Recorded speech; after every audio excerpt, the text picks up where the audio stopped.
Thank you very much, and thank you, Mr. Chair. Thank you, Senator Hessen. Senator Paul, you're recognized for your questions. Director Wray, is Facebook or any other social media company supplying private messages or data on American users that is not compelled by the government or the FBI?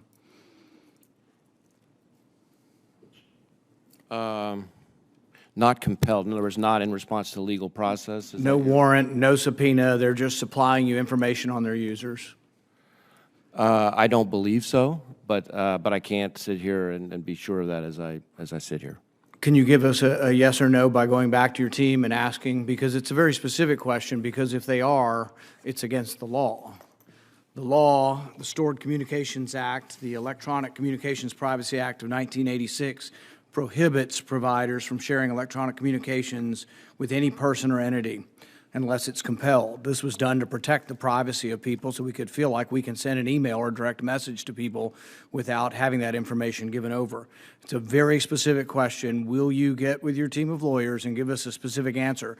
Because this is the law. If you're doing it, then we need to go to court to prevent you from receiving this information. Well, I can tell you that I'm quite confident we're following the law, but what I will also Well, do that's is not the follow up answer. with- That's but- not the But I answer. will also follow up with you to make sure that we get you Okay. more information, more detailed information. Is the FBI obtaining anonymous social media data and then using technical methods to pierce the anonymous nature of the data?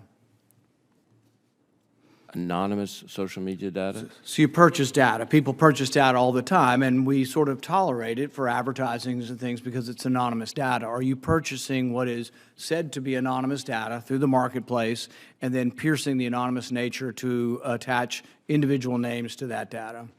Right. But when you asked about anonymous data, I was thinking more in terms of No, I'm talking about data that is out there, and are you purchasing data and then piercing the anonymous nature of that data? So the manner in which we usually use the term commercial data is probably longer than I could explain here. But again, let me have a So one of our subject matter aren't experts follow up prepared, with you will not answer the question of whether or not you're attaching names to anonymous data. I think it's a more complicated answer than I can give here. So far, we're 0 for 2 with getting you to answer this, but you're pledging you will actually answer the question, because you have to realize the frustration. We'll write you a letter, and your team of lawyers will write back a 15-page letter that says nothing, and you won't answer the question. These are very specific. This is whether you're obeying the law, whether we can have confidence. I want to have confidence in the FBI. We are obeying the law. Well, you're saying that, but we won't tell us the answer. I said so. we So would- you have to no, say yes. That's not what yes, I said. No, you aren't telling me the answer, and the answer is: are you collecting data not compelled by a warrant? That would not be in compliance with the law, but you won't answer that you're not collecting that data. I said two things. One, we're following the law, and second, that we would have somebody follow up with you with more detailed, specific So those are two information. specific questions. Are you getting data from them that's not compelled? And then are you piercing the anonymous nature of that technically? Are you receiving private messages from social media companies through the use of confidential human sources? From Facebook, social media companies. You have people working over there who you're paying or who are volunteering to give you information, even though it would be against the law for Facebook to do this. But now you're saying, well, we'll get around the law by using confidential human sources. You mean, just to be clear, I'm following the question, you mean, in effect, recruiting a human source inside the company? Exactly. Yeah. No, I don't believe so. I think what we have had situations where we have confidential human sources, not employees of those companies, but who report to us on their own communication. Okay. So if the two of us had a communication and Secretary Mayorkas was a human source, he could report to us about what he is saying to me. Once again, I'd like the answer to be more specific from your team. Not that I don't believe so, but that you are or are not using human confidential resources within Facebook. So we get back to the idea of whether or not you're getting information for them outside the warrant process, because the next question is, which you probably won't answer either, is, are you taking information that you're getting not through the warrant process and then going around and coming back and using that as a predicate for getting a warrant to actually get the information you've already been given? I'm not sure I'm completely following the...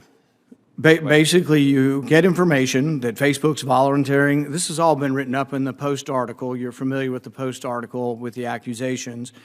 And the question is, are you getting information they're giving to you? They say, oh, somebody says January 6th was great. Here's information on this guy. Then you're taking it and then using it as a predicate to say, well, now let's go to the court and get a real warrant and get the information we already actually got without a warrant. So we get tips and leads from all over the place, from members of the public, from businesses, from community leaders, from other and government partners all the time. And we use the tips and leads that we get to often form predicates for law. Are you getting tips and leads from Facebook and social media companies? We get tips and leads from companies, absolutely. Right. It includes private information.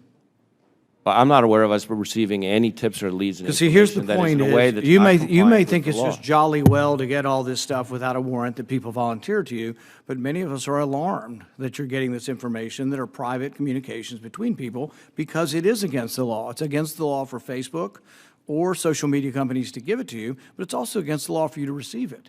So you're going to have to very specifically go back with your team and search over whether you're doing it, not just say, we're probably not, we obey the law, we're good people. Well, no, there are doubts because this has been reported. Even the FBI, when you responded to the New York Post article, said that companies are referring information to the FBI with investigative value relating to foreign malign influence. Now, there'd probably be a great deal more tolerance about that if it's foreign malign influence, but the question is, are you also receiving information on so-called domestic? But what would that mean? Is someone questioning whether paper ballots are an accurate way of running election? Is that good enough for you to be getting our private information because we have a political beef with the way votes are counted or recorded in our country? Is that something that you're collecting information on? Are they giving you information on private things that you've told them, well, people who question the election, we want to hear about these people, and so then they're giving you this information? Are you receiving information like I'll give that? you two classic examples that I think happen with some frequency. One, if we supply information to, say, Facebook or any number of other technology companies about foreign accounts, Russian intelligence service, for example, accounts, when they then look in their system for those accounts, they often find other accounts related to those, and they provide tips and leads back to us about those. That's one example. A second would be a situation where a technology company encounters a threat of violence on their platform, on their services, and they provide tips and leads to us, and we follow up on those threats of violence. And there's probably not a lot of disagreement about that. The question is when we start to talk about political speech. And that is the question, are you receiving things that could be interpreted? And we'd want to know, and if you're not going to admit to us, whether it's political speech, someone who questions the election, someone who is mad about something that is going on, but it's not saying they're directly going to commit violence. They're mad about things. What the New York Post article said is, yes, you're getting this. And then when they're finally read in context, and this is from a whistleblower, which makes us suspect you're not being forthcoming or honest with us, is that whistleblowers are saying you are receiving this information from Facebook and others, and that you are going around the Constitution then to come back and try to get warrants for it. But then once you read it, there's been no actionable intelligence on this, but this is an active program that you've got. You work for the government. You should admit to us whether or not you have a program going after our speech. Thank you, Senator Paul. We investigate violence, not speech. Thank you, Senator Paul. Senator Langford, you're recognized for your questions. Mr. Chairman, thank you. Thank you to all three of you and the service that you give to the country on this. We do have lots of questions just about process and how things are going on this. Secretary Mayorkas, you and I have talked about Title 42 for about 18 months. And I've asked you the question, what happens when Title 42 goes away? And for 18 months, you've said, we're working on it. Well, Judge Sullivan just stepped in and unilaterally canceled out Title 42. So we're in this very odd situation right now where DHS is in one court asking to extend Title 42 a little longer, and in another court asking to cancel Title 42 altogether. But we're still waiting to try to figure out what happens now and how many people are about to cross the border. What's the plan for dealing with this mass migration, illegal immigration coming now post-Title 42? Senator, what we requested of Judge Sullivan in the District Court of D.C. was an orderly wind-down period of 35 days, and which was unopposed and which was granted by the court. What we are doing is precisely what we announced we would do in April of this year, and we have indeed been executing on the plan. It's six different lines of effort.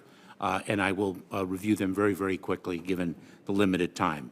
Surging resources to the southern border, including personnel, technology, facilities capabilities, and transportation, medical support. Hi, xin chào tất cả các bạn. Rất vui vì được gặp lại các bạn trong video hôm nay. Hôm nay chúng ta sẽ cùng tô màu về bức tranh ngũ quả. Mời các bạn hãy cùng đón xem hết video này nhé.